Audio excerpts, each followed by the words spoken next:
इन्होंने यह कहा कि ईरान वालों ने मुझसे रिक्वेस्ट की कि मैं रुक जाऊं। इन्होंने अपनी तरफ से कहा everybody is been killed from the regime but we are dealing with some people that I find to be very reasonable, very solid. The people within know who they are very respected.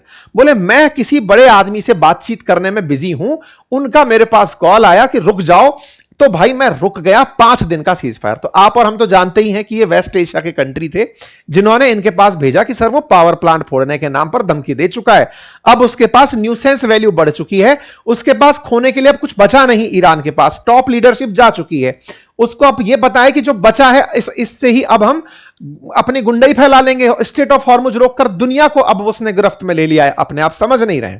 कोई बात नहीं साहब, ये अपनी तरफ से राजी हो रखे थे कि मेरी टॉप बातचीत चल रही हर किसी के दिमाग में। लेकिन एक सवाल कि भाई एक बात बताओ, जब सबको ही मार दिया गया, जो टॉप लीडरशिप फैसले लेती है वो खत्म हो गई, तो माननीय ट्रंप बात किससे कर रहे थे? अच्छा, ये सवाल ढूंढा जाना शुरू हुआ। कुछ पत्रकारों ने कयास लगाने शुरू किए कि यार लारिजानी के बाद कौन बड़ा हो सकता है। एक पत्रकार हैं जो एक्सियोस के और CNN के एनालिस्ट बताए जाते हैं, उन्होंने सूत्रों के हवाले से खबर दी। उन्होंने की कि अमेरिका जो है ना वो इन दिनों 3 लोगों से बातचीत कर रहा है। किस किस से? तुर्की से, इजिप्ट से और पाकिस्तान से। और चर्चा है, बोले क्या चर्चा है कि इनके एक नेता हैं मोहम्मद बागेर खालिबाफ, जो कि ईरान की जो असेंबली है उसके स्पीकर हैं।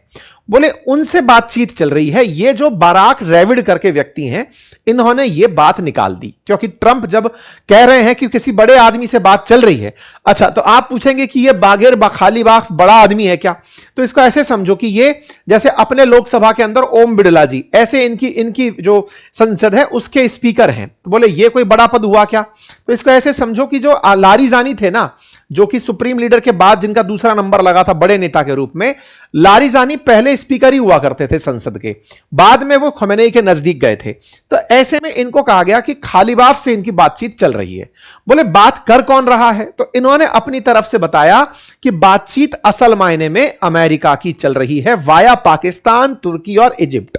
बोले अच्छा, और बात बोले ये है कि इस्लामाबाद के अंदर अमेरिकी उपराष्ट्रपति JD वेंस और उधर से तुर्की के कुछ ईरान के कुछ सीनियर ऑफिशियल्स आएंगे और इस्लामाबाद में बैठकर बातचीत चलेंगे। अब ये कयास का बाजार है, मीडिया के अंदर इस तरह से फेंक दिया गया। ओके, लेकिन सवाल वहीं की वहीं खड़ा था। क्या था कि साहब ट्रंप ने अनाउंस किया, ट्रंप ने कहा कि मैंने सीज फायर कर लिया इस आदमी के साथ। किसके साथ?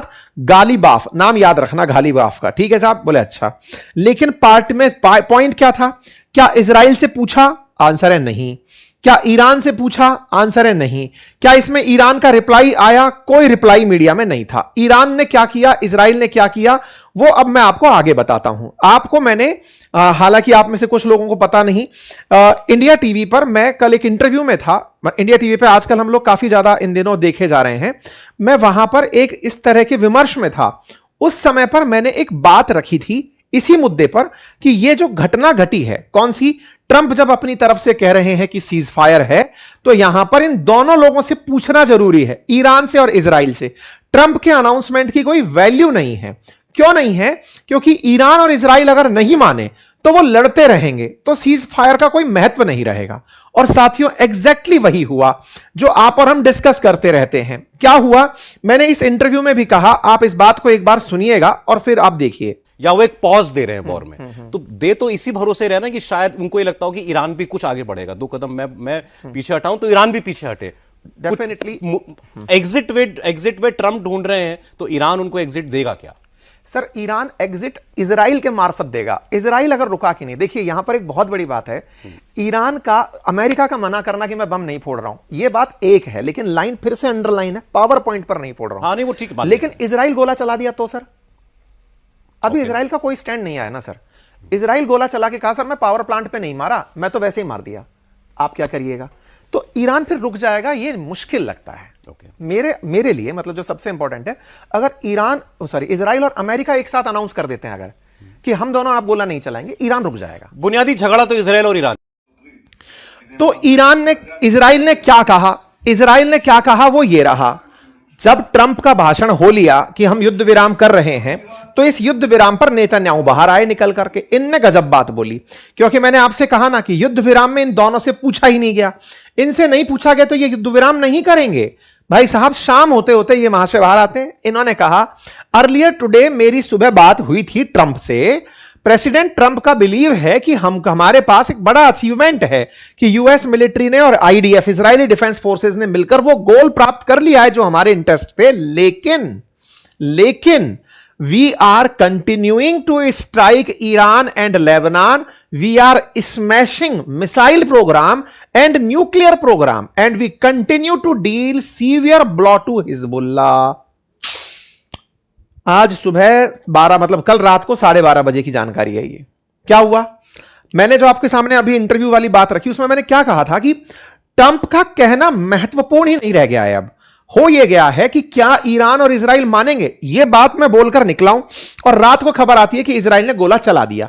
मतलब यह है कि इजराइल असल मायने में ट्रंप की भी नहीं सुन रहा है और ईरान को मुसीबत इजराइल से है। वो तो बार बार यह कह रहा है कि अमेरिकन लोगों का, अमेरिकियों सुनो, ये तुम्हारा युद्ध नहीं है, तुम्हें इजराइल अपने साथ खींच कर लेकर आ गया है। कोई बात नहीं साहब, इन्होंने गोला फोड़ दिया। अब गोला फोड़ दिया तो अब आप पूछेंगे सर ये ट्रंप की सुनते नहीं है क्या? सुनते हैं, ज्यादा सुनते हैं, इंटेलिजेंट जो हैं। कैसे? ट्रंप ने क्या कहा था? ट्रंप ने तो यह कहा था कि मैं पावर प्लांट पर बम नहीं फोड़ूंगा। इन लोगों ने क्या कहा? सर पावर प्लांट पर बम नहीं फोड़ा। तो कहां फोड़ा? अरे ईरान में फोड़ा सर, जहां मिसाइलें हैं वहां फोड़ा। हमने पावर प्लांट पे थोड़ी फोड़ा। आपने कहा कि पावर प्लांट में मत फोड़ो, नहीं फोड़ा। ये वो आदमी है जो कहते हैं ना कि भाई सुनो इधर से मत जाओ, तो बस वो उसी जगह को छोड़ के बगल में से निकल जाएंगे। इनका उद्देश्य ये नहीं कि वहां मत जाओ, इधर से मत जाओ, आपने ये मना किया जाएंगे तो सही, वो वाले लोग हैं। खैर कोई बात नहीं। तो साहब इजराइल ने गोला फोड़ दिया। इजराइल ने बकायदा इन्फॉर्म किया और इस बात को अमेरिका के अंदर चलाना शुरू कर दिया कि भाई साहब नेतन्याहू तो नहीं माने, ईरान पर इन्होंने रात को ही गोला फोड़ दिया। इतनी ही देर में जो गालिबाफ, मैंने शुरुआत में नाम जिसका लिया था वो एक पत्रकार जो छाप रहा था कि हां साहब गालिबाफ से बात हो रही है, वो बाहर निकल कर आए और उन्होंने कल रात को ही अपनी तरफ से क्लियर कर दिया था। जब ट्रंप का अनाउंसमेंट आया, हमने आपको यही तो कहा था इस पूरी पार्टी में ईरान और इजराइल से नहीं पूछोगे तो कोई मतलब नहीं है। तो भाई साहब ये बाहर निकल कर आते हैं, गालिबाफ कहते हैं कि साहब सुनो ना, हमसे कोई पूछा ही नहीं गया तो नेगोशिएशन किससे हो रहे हैं? All Iranian officials stand firmly behind their supreme leader and people until their goal is achieved. और ऐसे में no negotiation have been held with US and fake news is used to manipulate the financial and oil market and escape the quagmire in the US and Israel are trapped. बोले साहब कुछ भी नहीं है, ये फर्जी आदमी झूठ बोलकर काम करा दिया। ये सब हमारे साथ कोई नेगोशिएशन नहीं हुए हैं। अब भाई साहब ये बात तो तगड़ी थी, ना ईरान मान रहा ना इजराइल मार रहा, तो ट्रंप क्या कर दिए? अपनी बेइज्जती करा लिए। ईरान के संसद के स्पीकर ने कहा कि ट्रंप झूठ बोल रहे हैं। आईआरजीसी बोला ट्रंप तो एकदम झूठे राष्ट्रपति हैं। ईरान के विदेश मंत्रालय ने खुद आकर कहा कि हमसे कोई बातचीत ही नहीं हुई, दावा खारिज करते हैं।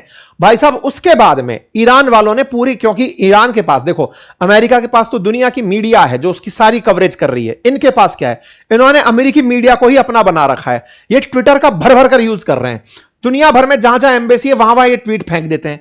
इनने अपने ट्वीट फेंक दिए और कहा कि देख लो साहब अमेरिका के क्या हाल हो गए हैं, अमेरिकी सैनिक ही पीछे हट गए, ट्रंप को इसलिए सीज फायर कहना पड़ा। इनने भरपूर आनंद लिए इनके कि ट्रंप जो स्ट्रेट ऑफ हॉर्मुज को कंट्रोल करने की बात कर रहे हैं। क्या कहते हैं?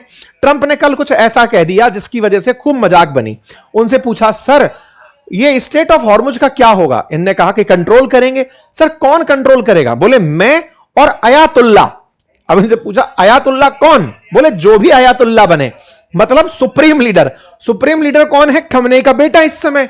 तो बोले वो तो पहले ही कंट्रोल कर रहा है, तो आप कहां से घुस रहे हो? लोगों ने इनके भरपूर आनंद लिए। बोले स्ट्रेट ऑफ हॉर्मुज तो खुलवाने की गारंटी ली थी ना आपने दूसरे ही दिन।